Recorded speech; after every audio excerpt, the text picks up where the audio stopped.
Hello sa inyong lahat. Ako si Aina. Ngayong araw, babasahin ko ang isang artikulo ng patotoong batay sa karanasan na pinamagatang Isang Walang Katulad na Karanasan Noong Pandemya. Ang pangunahing tauhan sa artikulong ito ay isang Kristiyano mula sa mainland China. Noong katapusan ng 2022, muling tumama ang isang bagong bugso ng pandemya at mabilis na kumalat sa buong mainland China. Nang makita niyang isa-isang nahahawaan ng mga taong nasa paligid niya, naniwala siyang dahil sa kanyang pagugol ng sarili, pagtitiis, at pagbabayad ng halaga para sa Diyos, poprotektahan siya ng Diyos at hindi siya mahahawaan. Gayunman, hindi nangyari ang inaasahan niya. Hindi siya nakaligtas sa panibagong bugso ng pandemya. Nalugmok sa negatibong kalagayan, nagsimula siyang magreklamo kung bakit hindi siya pinrotektahan ng Diyos. Anong mga maling pananaw at intensyon ang nasa likod ng kanyang pagkanegatibo? Anong pagkakilala sa sarili ang nakamit niya sa karanasang ito? Halina't pakinggan natin ang kanyang kwento para malaman natin.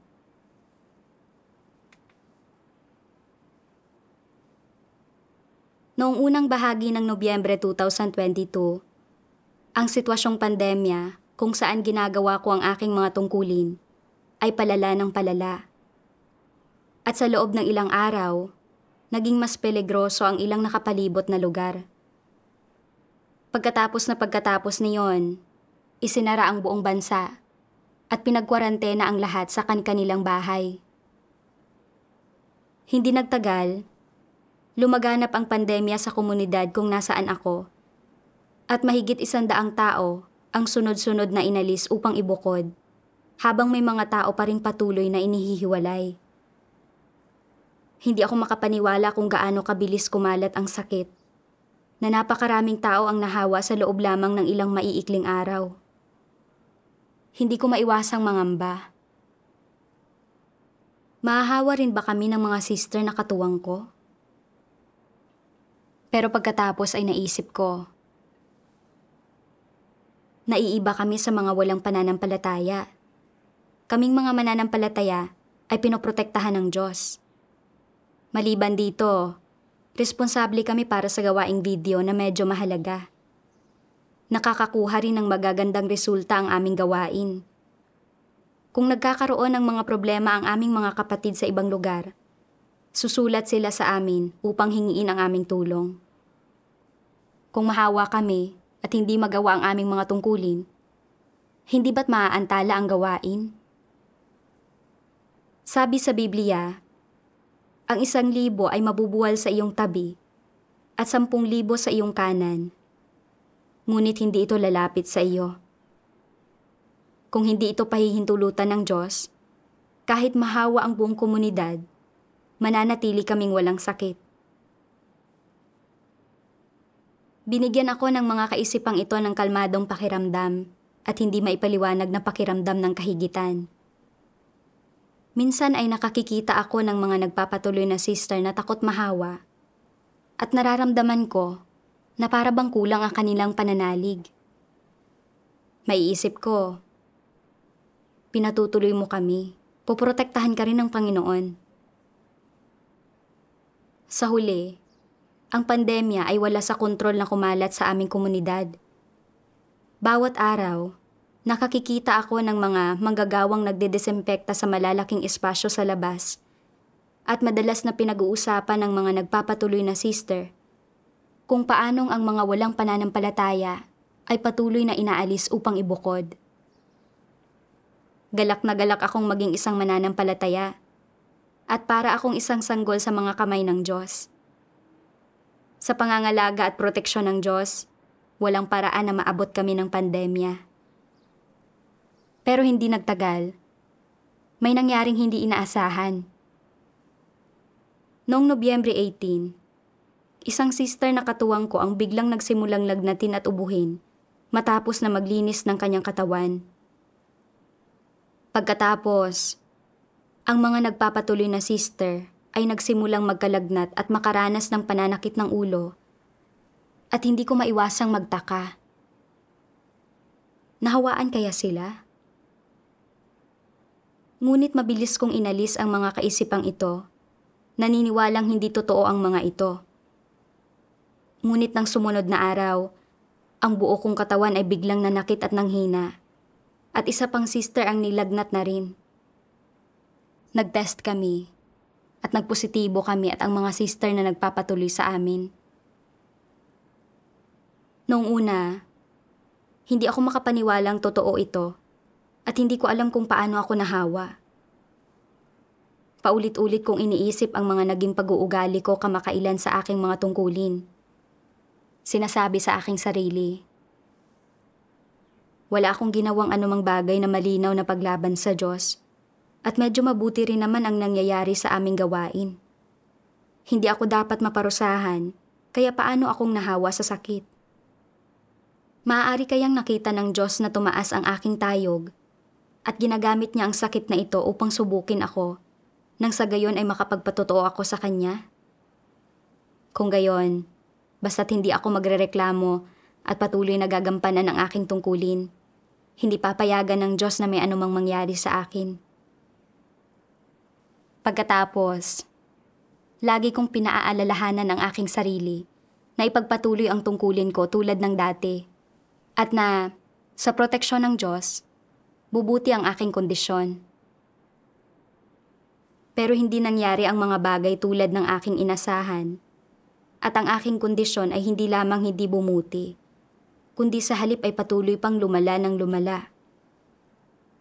Paulit-ulit na bumabalik ang aking lagnat at sobrang sakit ng buong katawan ko. Partikular sa aking lalamunan na nananakit at namamaga. Sa tuwing sinusubukan kong kumain o uminom, parang lumulunok ako ng bubog. At kapag sinusubukan kong matulog sa gabi, nagbabara ang aking ilong at nakakahinga lamang ako sa aking bibig, kaya mas sumasakit at natutuyo ang aking lalamunan. Nagsimula akong magreklamo sa aking puso. Bakit hindi gumagaling ang sakit na ito?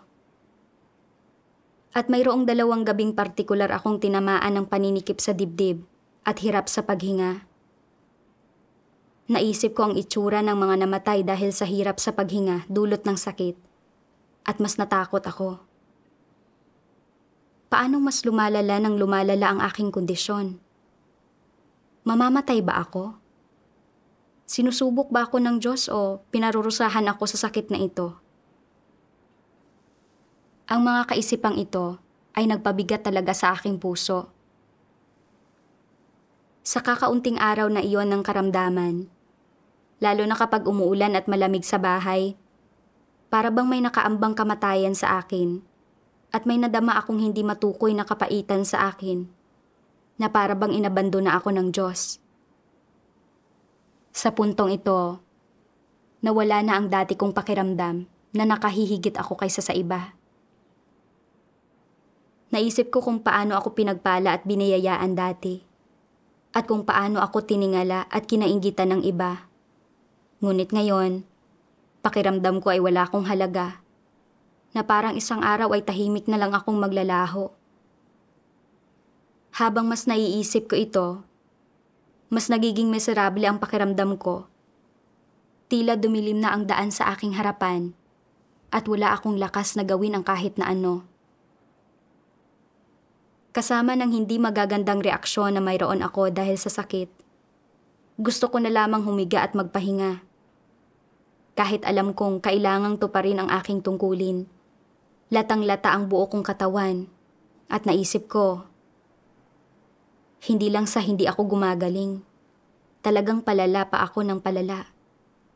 Hindi ko matupad ang tungkulin ko at wala akong maipahayag na anumang patotoo. Ito na ba ang aking katapusan? Sa aking nararamdamang sakit, nanalangin ako sa Diyos. O Diyos, hinang-hina ako ngayon at hindi ko maunawaan ang iyong layunin. Hindi ko alam kung paano ito malalampasan. Pakiusap, bigyang liwanag at gabayan mo ako. Matapos ito, binasa ko ang 2 sipi ng mga salita ng Diyos. Kapag isinasaayos ng Diyos na ang isang tao ay magkasakit, ng malubhang sakit man o simple, ang layunin niya sa paggawa nito ay hindi para iparanas sa iyo ang lahat ng aspekto ng pagkakasakit, ang pinsalang idinudulot ng sakit sa iyo, ang mga abala at paghihirap na idinudulot ng sakit sa iyo, at ang samot-saring damdaming ipinararamdam sa iyo ng sakit. Hindi layunin ng Diyos na maunawaan mo ang sakit sa pamamagitan ng pagkakasakit.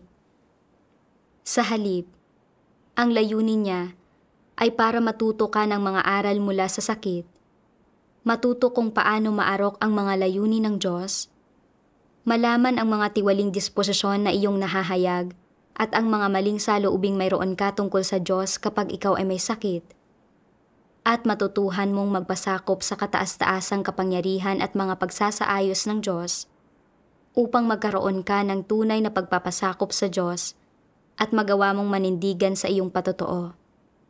Ito ay lubhang mahalaga. Nais ng Diyos na iligtas at linisin ka sa pamamagitan ng sakit.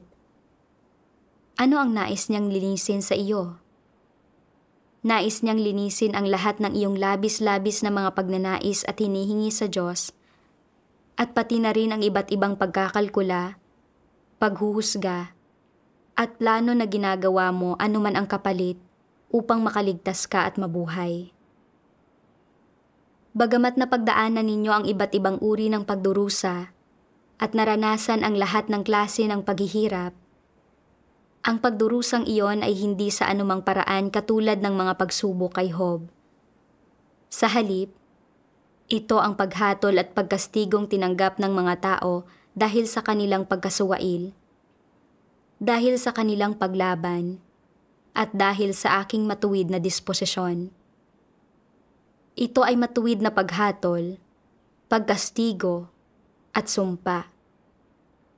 Si Job, sa kabilang banda, ay isang matuwid na lalaki sa mga Israelita na tumanggap ng dakilang pagmamahal at kabaitan ni Jehovah. Wala siyang ginawang masama at hindi siya lumaban kay Jehovah.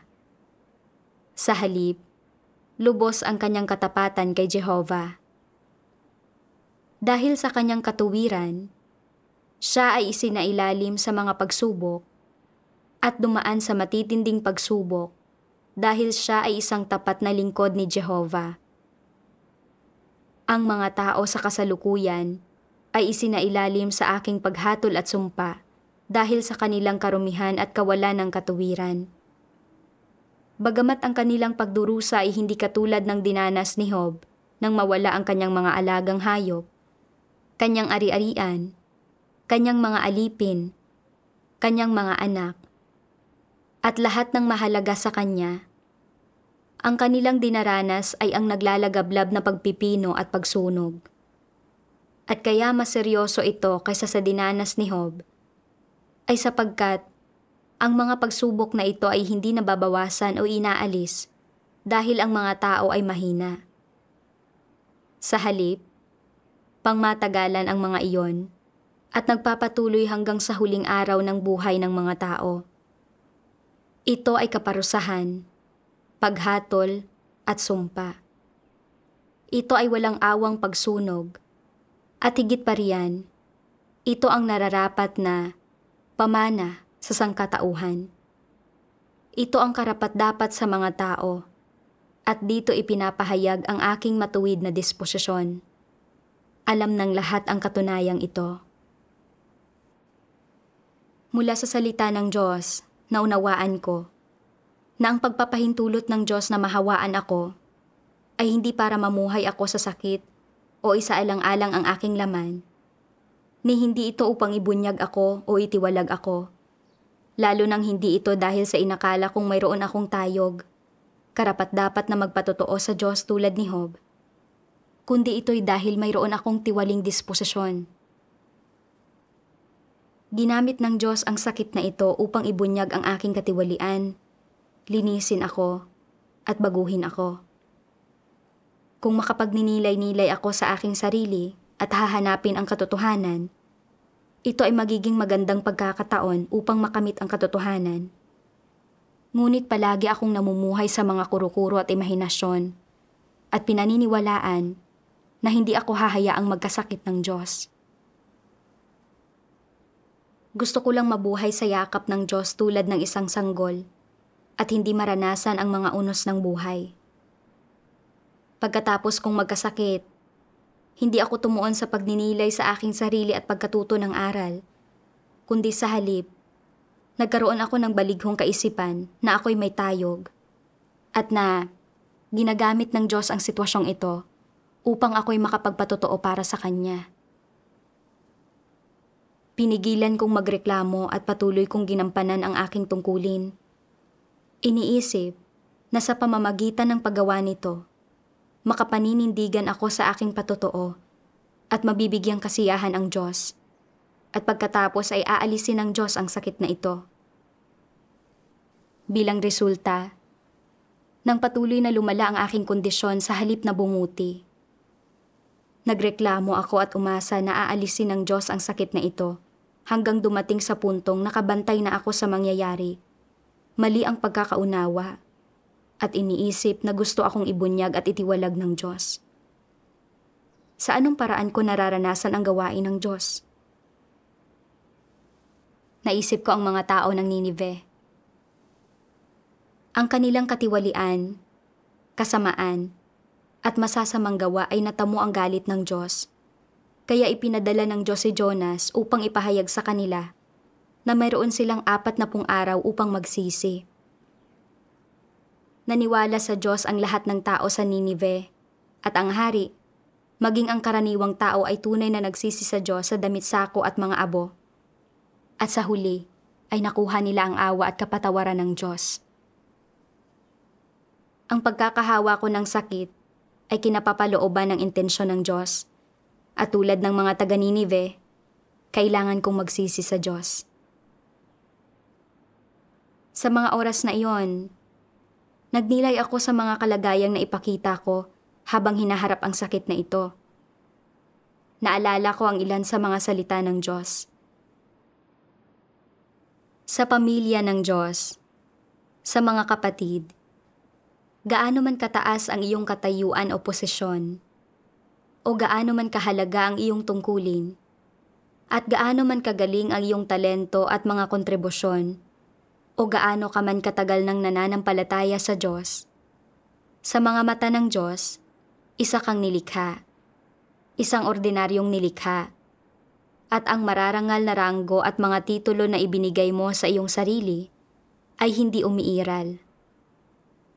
Kung palagi mong itinuturing ang mga ito bilang mga korona, o bilang kapital na nagbibigay daan sa iyo na mapabilang sa isang espesyal na grupo o maging isang espesyal na tao, kung gayon, sa paggawa nito, lumalaban at sumasalungat ka sa mga pananaw ng Diyos at hindi ka katugma ng Diyos. Ano ang magiging mga kahihinatnan nito? Magdudulot ba ito upang tutulan mo ang mga tungkuling dapat gampanan ng isang nilikha? Sa mga mata ng Diyos, ikaw ay isang nilikha lamang, pero hindi mo itinuturing ang sarili mo bilang isang nilikha. Talaga bang magpapasakop ka sa Diyos sa ganitong pananaw? Lagi kang nangangarap ng gising na, hindi ako dapat tratuhin ng Diyos ng ganito. Hindi niya ako pwedeng tratuhin ng ganyan. Hindi ba ito lumilikha ng alitan sa Diyos? Kapag kumikilos ang Diyos ng salungat sa iyong mga kuro-kuro, sa iyong mentalidad, at sa iyong mga pangangailangan, ano ang iisipin mo sa puso mo? Paano mo haharapin ang mga kapaligiran na isinaayos ng Diyos para sa iyo? Magpapasakop ka ba? Hindi ka magpapasakop, at tiyak na ikaw ay lalaban, sasalungat, magmamaktol, at magrereklamo. Paulit-ulit na maguguluhan dito sa puso mo, iisipin na, pero noon ay pinoprotektahan ako ng Diyos at tinatrato niya ako ng may kagandahang loob. Bakit nagbago na siya ngayon? Hindi ko na kaya pang mabuhay. Kaya't nagsisimula kang magmaktol at magrebelde. Kung sa bahay, Ganyan ang asal mo sa iyong mga magulang. Maaaring palampasin ito at wala silang gagawin sa iyo. Ngunit hindi ito katanggap-tanggap sa sambahayan ng Diyos. Dahil nasa hustong gulang ka na at isa kang mananampalataya, maging ang ibang tao ay hindi nakukonsintihin ang iyong kalokohan. Sa tingin mo ba ay pahihintulutan ng Diyos ang gayong pag-uugali? Kukonsintihin ba niya ang ginagawa mo sa Kanya? Hindi. Bakit hindi? Ang Diyos ay hindi ang magulang mo. Siya ang Diyos. Siya ang lumikha. At ang lumikha ay hindi papayag na ang isang nilikha ay magmaktol at maging hindi makatwiran o mag-alboruto sa harap niya. Kapag kinakastigo at hinahatulan ka ng Diyos, sinusubok ka o may inaalis siya sa iyo, kapag inilalagay ka niya sa paghihirap, nais niyang makita ang saloobin ng isang nilikha sa kung paano nito tatratuhin ang lumikha. Nais niyang makita kung anong uri ng landas ang pipiliin ng isang nilikha. At hindi kanya pahihintulutan na magmaktol at maging hindi makatwiran o magbigkas ng mga kakatuwang pangangatwiran. Matapos maunawaan ang mga bagay na ito, hindi ba dapat isipin ng mga tao kung paano nila dapat harapin ang lahat ng ginagawa ng lumikha? Una sa lahat, dapat gampanan ng mga tao ang kanilang wastong posisyon bilang nilikha at kilalanin ang kanilang pagkakakilanlan bilang nilikha. Magagawa mo bang kilalanin na isa kang nilikha? Kung magagawa mo ito, dapat mong gampanan ang iyong wastong posisyon bilang isang nilikha at magpasakop sa mga pagsasaayos ng lumikha. At kahit na magdusa ka ng kaunti, dapat mong gawin ito ng walang reklamo. Ito ang ibig sabihin ng pagiging isang taong nasa katwiran. Kung sa palagay mo ay hindi ka isang nilikha, bagkos ay ipinagpapalagay mong mayroon kang mga titulo at isa kang importanteng tao, at na isa kang taong may katayuan, isang mahusay na lider, patnugot, editor, o direktor sa pamilya ng Diyos, at na isa kang taong nakagawa na ng mahahalagang kontribusyon sa gawain ng pamilya ng Diyos. Kung iyan ang iniisip mo, isa kang lubhang hindi makatwiran at walang kahihiyan na tao na walang pakundangan. Kayo ba ay mga taong may katayuan, posisyon at halaga? Hindi kami ganoon. Kung gayon, ano ka? Isa akong nilikha. Tama, isa ka lang ordinaryong nilikha. Sa mga tao, maaaring ipagmalaki mo ang iyong mga kalipikasyon, umasta kang nakatataas, ipagmayabang mo ang iyong mga kontribusyon, o magsalita ka tungkol sa iyong magigiting na kabayanihan. Ngunit sa harap ng Diyos, hindi umiiral ang mga bagay na ito, at hindi ka dapat magsalita o magmayabang tungkol sa mga ito o magpanggap na mahusay ka. Magiging magulo ang mga bagay-bagay kung ibibida mo ang iyong mga kalipikasyon. Ituturing ka ng Diyos na lubhang hindi makatwiran at sukdulan sa kayabangan. Masusuklam at mamumuhi siya sa iyo at isasantabi ka niya at mapapahamak ka kung gayon. Ginising ako ng mga salita ng Diyos sa malalim na pagkakatulog. Tinitingnan ko ang aking mahalagang tungkulin, ang mga resulta ng aking gawain, at ang pagsang-ayon ng mga lider, mga manggagawa at mga kapatid bilang kapital.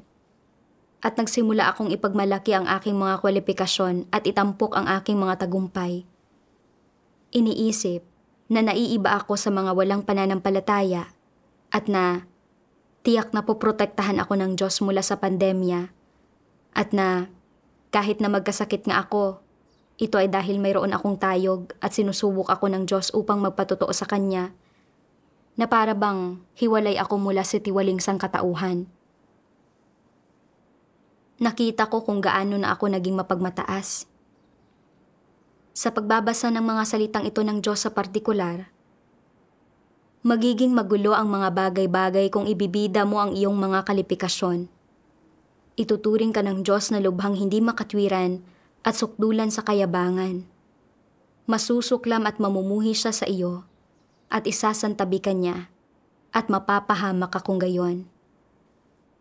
Natanto ko ang labis na pagkapuot ng Diyos sa mga ganitong tao. Kung babalikan ko ang aking pagkakasakit, hindi lamang ako hindi nagpasakop, kundi ipinagmalaki ko pa ang aking mga kwalifikasyon sa harap ng Diyos at gumawa ng mga hindi makatwirang kahilingan. Tunay na nakasusuklam at nakayayamot sa Diyos. Kung hindi ako nagsisi, ako'y itinakwil at itiniwalag ng Diyos. Nang mapagtanto ko ito, mabilis akong nagdasal sa Diyos. O Diyos, kung hindi dahil sa sakit na ito, hindi sana ako nakapagnilay sa aking sarili at hindi ko pa sana napagtanto na lumalaban ako sa iyo. O Diyos, pakiusap, maawa ka sa akin at hayaan akong magpasakop at matuto ng aral. Kalaunan, tinanong ko ang aking sarili. Akala ko dati ay nakakakuha ako ng mga resulta sa aking gawain at nakakamit ang pagsang-ayon ng mga kapatid at na ang Diyos ay dapat na sumang-ayon sa akin at protektahan ako mula sa pandemya. Pero ganito ba talaga ang nakikita ng Diyos? Isang araw, nakatagpo ako ng kasagutan sa mga salita ng Diyos. Sabi ng makapangyarihang Diyos, maaaring iniisip ninyo na bilang tagasunod sa loob ng maraming taon na nakapagsikap na kayong gumawa anuman ang mangyari at na anuman ang kaso ay pwede kayong maging isang trabahador at makakakain sa sambahayan ng Diyos. Sinasabi ko na ang karamihan sa inyo ay nag-iisip sa ganitong paraan dahil palagi ninyong sinusunod ang prinsipyo ng kung paano sasamantalahin ang mga bagay at hindi mapagsasamantalahan. Kaya't sinasabi ko sa inyo ngayon ng may buong kaseryosohan. Wala akong pakialam kung gaano man kapuri-puri ang iyong pagsisikap, kung gaano man kahanga-hanga ang iyong mga kalifikasyon, kung gaano mo man kahigpit akong sinusunod, kung gaano ka man kabantog, o kung gaano mo man pinabuti ang iyong asal. Hanggat hindi mo natutugunan ang aking mga hinihingi, hindi mo kailanman makakamit ang aking papuri. Iwaksi mo na sa lalong madaling panahon ang lahat ng iyong ideya at kalkulasyon at simulang seryosohin ang aking mga hinihingi. Kung hindi, gagawin kong abo ang lahat ng tao, nang sa gayon ay tuluyang wakasan ang aking gawain at, sa pinakamalala, ay mauuwi sa wala ang aking mga taon ng paggawa at pagdurusa, sapagkat hindi ko maaaring dalhin sa aking kaharian o isama sa susunod na kapanahunan ang aking mga kaaway at yaong mga tao na umaalingasaw sa kasamaan at nagtataglay pa rin ng dating wangis ni Satanas. Sa huli, kung magtatamo man ng kaligtasan ang mga tao, ay hindi nakasalalay sa kung anong tungkulin ang ginagawa nila, kundi kung kaya ba nilang maunawaan at makamit ang katotohanan, at kung, sa huli, ay kaya nilang lubos na magpasakop sa Diyos, magpasailalim sa kanyang pamamatnugot, huwag isaalang-alang ang kanilang hinaharap at kapalaran, at maging isang karapat-dapat na nilikha. Matuwid at banal ang Diyos, at ito ang mga pamantayan na ginagamit niya upang sukatin ang buong sangkatauhan. Hindi nababago ang mga pamantayang ito at dapat mo itong tandaan. Ikintal mo ang mga pamantayan na ito sa iyong isipan at kahit kailan, huwag mong isipin na maghanap ng ibang landas upang hangarin ang ilang bagay na hindi totoo. Ang mga hinihingi at pamantayan ng Diyos para sa lahat ng nais na matamo ang kaligtasan ay hindi nagbabago magpakailanman. Nananatiling pareho ang mga iyon maging sino ka man. Napakalinaw ng mga salita ng Diyos.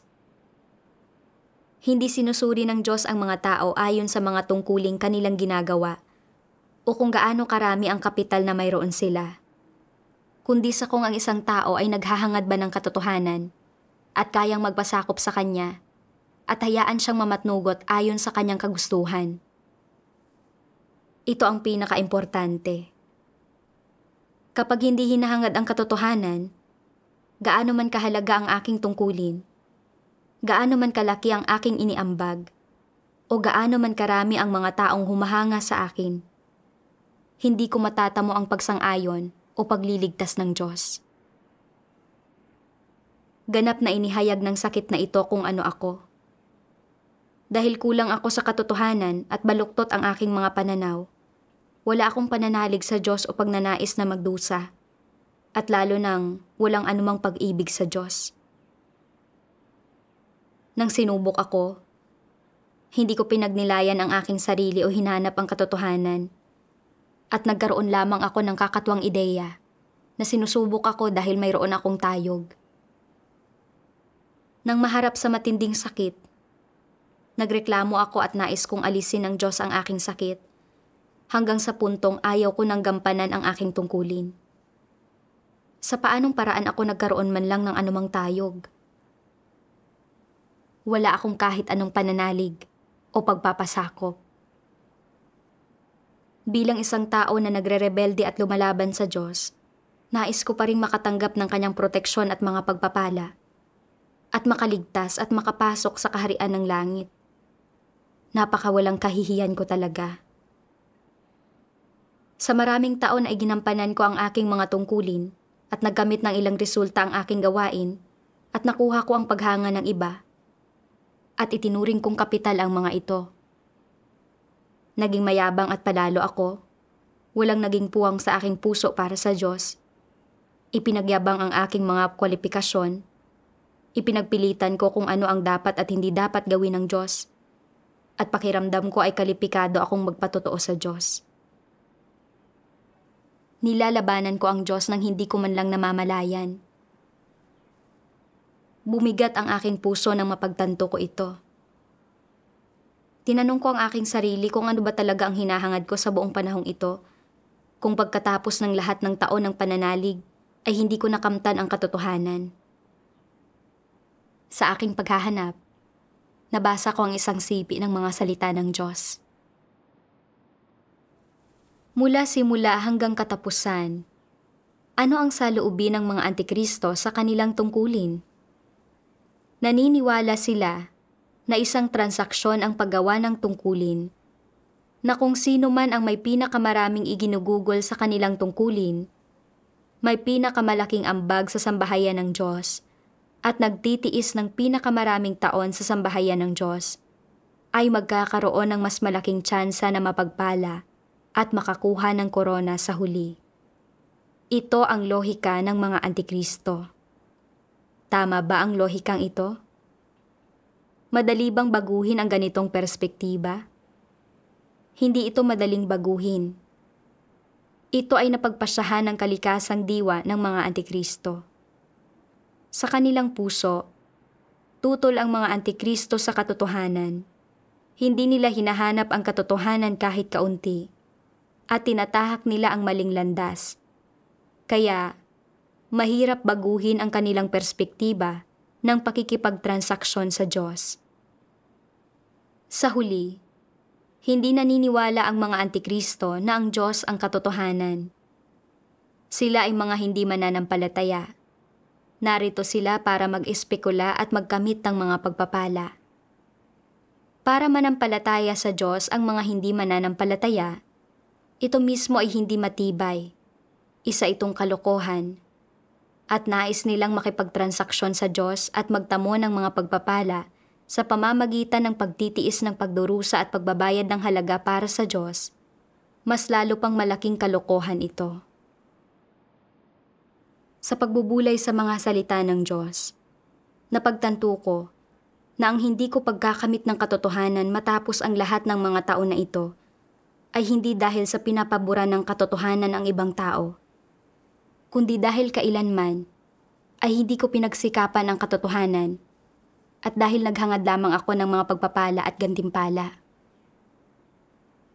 Sa lahat ng mga taon na ito, Hindi ko kailanman hinanap o pinag-isipang mabuti kung ano ang dapat kong hangarin sa aking pananalig, kung anong landas ang dapat kong tahakin, at kung anong klaseng tao ang nakalulugod sa Diyos. At bihira kong suriin ang aking mga layunin at pananaw sa pagtupad ng aking tungkulin o sa landas na aking tinahak. Noon pa man ay kontento na akong tumuon sa gawain. Iniisip na kung mas marami akong gagawin at mas marami akong matatamong resulta, siguradong pagpapalain at kalulugdan ako ng Diyos. At na, kahit na dumating pa ang mga sakuna, poprotektahan ako ng Diyos at hindi niya hahayaang mapinsala ako. Sa pamamagitan ng paglalantad ng mga salita ng Diyos, napagtanto ko sa wakas na ang mga ideya ko ay naaayon sa lohika ng isang antikristo, mga transaksyonal na pananaw ng isang hindi mananampalataya, at na sinusubukan kong linangin ang Diyos at gamitin siya upang makamit ko ang mga sarili kong layon. Paglaban ito sa Diyos. Naisip ko si Pablo noong kapanahunan ng biyaya. Ipinalaganap niya ang ebanghelyo sa maraming tao, halos sa buong Europa pa, at inakay niya ang maraming tao na manalig. Pero ang lahat ng ginawa ni Pablo ay hindi para magpatotoo sa Panginoong Hesus o gawin ang mga tungkulin ng isang nilikha, kundi upang gamitin ang kanyang pagpapalaganap ng ebanghelyo para makipagtawaran sa Diyos, kapalit ang isang korona ng katuwiran. Sa panahon ng kanyang gawain, palaging itinataas ni Pablo ang kanyang sarili at nagpapakitang gilas siya, at mas naging mapagmataas ang kanyang disposisyon. Ipinagyabang niya sa Diyos ang kanyang mga kwalifikasyon at mapangahas siyang humingi sa Diyos. Sinabi na, "Nakipagbaka na ako ng mabuting pakikibaka. Natapos ko na ang aking takbo. Iningatan ko ang pananalig. Buhat ngayon ay natataan sa akin ang putong ng katuwiran." Ipinagmalaki pa nga niya na namuhay siya bilang si Kristo. Sa huli, dahil nilabanan niya ang Diyos at sinalungat niya ang disposisyon ng Diyos, naparusahan si Pablo. Hindi ba tulad ng kay Pablo ang mga pananaw ko sa paghahangad at ang landas na aking tinatahak? Ang nais ko lamang ay maghangad ng mga pagpapala at gamitin ang paggawa ko ng aking tungkulin upang makamit ang aking mga layon.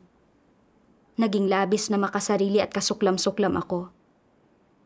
Kung wala ang pagbubunyag na ito, hindi ko pa rin mapagtatanto kung gaano kalala ang tiwali kong disposisyon. At kung magpapatuloy ako, itataboy at ititiwalag ako ng Diyos. Nang mapagtanto ko ito ay labis akong nakonsensya at lumuhod ako para manalangin. O Diyos, ang aking karamdaman ay dahil sa iyong katuwiran at para sa layuning iligtas ako. Isa lang akong hamak na nilikha. Itinaas at biniyayaan mo ako at binigyan mo ako ng pagkakataong gawin ang isang tungkulin. Pero naging labis na mapagmataas ako at walang katwiran. Lumalaban at nakikipagtawaran ako sa iyo, pero hindi ko ito namamalayan. O Diyos, ayaw kong magrebelde o lumaban sa iyo. Gusto kong magsisi. Kalaunan, napaisip ako. May isa pang dahilan kung bakit ako nagreklamo at hindi makapagpasakop noong magkasakit ako. Ito ay dahil takot ako sa kamatayan. Paano ko malulutas ang problemang ito? Nagdasal at naghanap ako, at sa mga salita ng Diyos ay aking nabasa. Ang usapin ng kamatayan ay may kalikasang katulad ng sa iba pang mga bagay. Hindi ang mga tao ang magdedesisyon para sa kanilang sarili, at lalong hindi ito mababago ng kalooban ng tao. Ang kamatayan ay katulad ng anumang mahalagang pangyayari sa buhay. Ito ay ganap na nasa ilalim ng paunang pagtatakda at kataas-taasang kapangyarihan ng lumikha. Kung may magmamakaawa na siya ay mamatay na, maaaring hindi siya mamatay. Kung magmamakaawa siyang mabuhay, maaaring hindi siya mabuhay.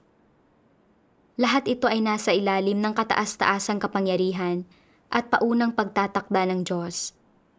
At ito ay binabago at pinagpapasyahan ng autoridad ng Diyos, ng matuwid na disposisyon ng Diyos, at ng kataas-taasang kapangyarihan at mga pagsasaayos ng Diyos. Kaya nga, kung sakaling ikaw ay magkasakit ng malubha, ng nakamamatay na sakit, hindi tiyak na ikaw ay mamamatay. Sino ang nagdedesisyon kung mamamatay ka ba o hindi? Ang Diyos ang nagdedesisyon. At dahil ang Diyos ang nagdedesisyon at hindi kayang pagdesisyonan ng tao ang gayong bagay, ano ang ikinababalisa at ikinababagabag ng mga tao? Parang kung sino ang mga magulang mo at kung kailan at saan ka ipinapanganak. Hindi mo rin mapipili ang mga bagay na ito. Ang pinakamatalinong gawin sa mga bagay na ito ay ang hayaan itong umagos sa natural nitong daloy, ang magpasakop at huwag pumili. Huwag gumugol ng anumang kaisipan o lakas sa bagay na ito at huwag mabagabag, mabalisa o mag-alala tungkol dito. Ipinaunawa sa akin ng mga salita ng Diyos na kung mabubuhay man ako o mamamatay dahil sa karamdamang ito, nasa mga kamay ito ng Diyos at hindi sa sinumang tao. Ito ay tulad lang din ng kung kailan ako ipinanganak, kung saang pamilya ako ipinanganak, at kung ano ang aking itsura ay mga bagay na hindi ko mapipili. Gayun din, kung kailan at kung saan ako mamamatay ay wala sa aking mga kamay. Ang lahat ay nakasalalay sa kataas-taasang kapangyarihan at predestinasyon ng Diyos. Kung itinadhana ng Diyos na mamatay ako sa karamdamang ito, wala na akong magagawa tungkol doon. At kung hindi ko pa oras na mamatay, gaano man kaseryoso ang aking sakit, hindi ako mamamatay. Walang saysay ang aking mga pagkabahala at pag-aalala, at hindi ko mababago ang kahit ano. Ang mga ito ay hindi kinakailangan at karagdagang sakit at mga pasanin lamang. Dapat kong ibigay ang aking sarili sa Diyos, magpasailalim sa kanyang mga pamamatnugot at pagsasaayos, at gawin ng maayos ang aking tungkulin. Sabi ng Diyos, ikaw man ay may karamdaman o dinaranas na sakit, hanggat may natitira kang hininga, hanggat ikaw ay nabubuhay pa, hanggat ikaw ay nakapagsasalita at nakapaglalakad pa, may enerhiya ka pa para gampanan ang tungkulin mo, at dapat ay mabuti ang asal mo sa paggampan mo ng iyong tungkulin at praktikal kang mag-isip. Hindi mo dapat talikuran ang tungkulin ng isang nilikha o ang responsibilidad na ibinigay sa iyo ng lumikha. Hanggat hindi ka papatay, dapat mong tapusin ang iyong tungkulin at tuparin ito ng maayos. Mula sa mga salita ng Diyos ay naunawaan kong likas at may katwiran para sa isang nilikha na gumanap ng isang tungkulin. Gaya ng tama para sa mga anak na rumespeto sa kanilang mga magulang. Ang pagkakaroon ng pagkakataong gawin ang isang tungkulin sa iglesia ay biyaya ng Diyos. At mabuhay man ako o mamatay, at gaano man kasakit ang aking pagdusahan, dapat akong magpasakop sa pamamatnugot at pagsasaayos ng Diyos at gampanan ang aking mga responsibilidad at tungkulin. Ito lamang ang paraan para mamuhay ng isang buhay na may halaga at kahulugan. Naisip ko rin si Noe. Matapos niyang tanggapin ang atas ng Diyos, ang alalahanin ng Diyos ay naging kanyang alalahanin, at ang mga iniisip ng Diyos ay naging kanyang mga pag-iisip. Hindi siya umatras sa anumang sakit o kahirapan na kanyang hinarap, at matapos ang 120 taon, nabuo niya ang arko at natupad ang atas ng Diyos. Ang katapatan at pagpapasakop ni Noe ay umaliw sa Diyos, at ito ang halimbawa na dapat kong sundin. Napuno ako ng lakas ng malaman ito at gumawa ako ng isang resolusyon. Hanggat mayroong hininga sa aking baga, hindi ko aabandonahin ang aking tungkulin o isasantabi ang aking mga responsibilidad. Matapos nito, inilagay ko ang aking puso sa aking tungkulin. Hindi na nag-aalala kung lumalaba ang kalagayan ko o kung mamamatay ako. Naisip ko na hanggat ako'y nabubuhay pa ng isa pang araw, dapat kong gawin ng maayos ang aking tungkulin. Kaya, kung isang araw ay mamatay man ako, hindi ako nabuhay ng walang kabuluhan. Minsan ay abalang-abala ako sa aking mga tungkulin na nakalilimutan kong ako ay may sakit. Tunay na nakamit ko ang ilang pagpapahalaga sa mga salitang, ang manahan sa karamdaman ay ang magkasakit, subalit ang manahan sa espiritu ay ang gumaling. Hindi nagtagal, humupa ang mga sintomas ko at nagnegatibo ang mga resulta ng pagsusuri. Alam kong ang lahat ng ito ay dahil sa awa ng Diyos. Naramdaman ko ang pagmamahal at pagliligtas ng Diyos sa pandemyang ito at nagpapasalamat ako sa Diyos mula sa kaibuturan ng aking puso. Hanggang dito na lang ang programa para sa araw na ito. Anong mga kabatiran o pagninilay ang nagkaroon kayo matapos panoorin ito? Huwag mahiyang ibahagi ang inyong mga saloobin sa komento. Maraming salamat sa panonood at hanggang sa muli.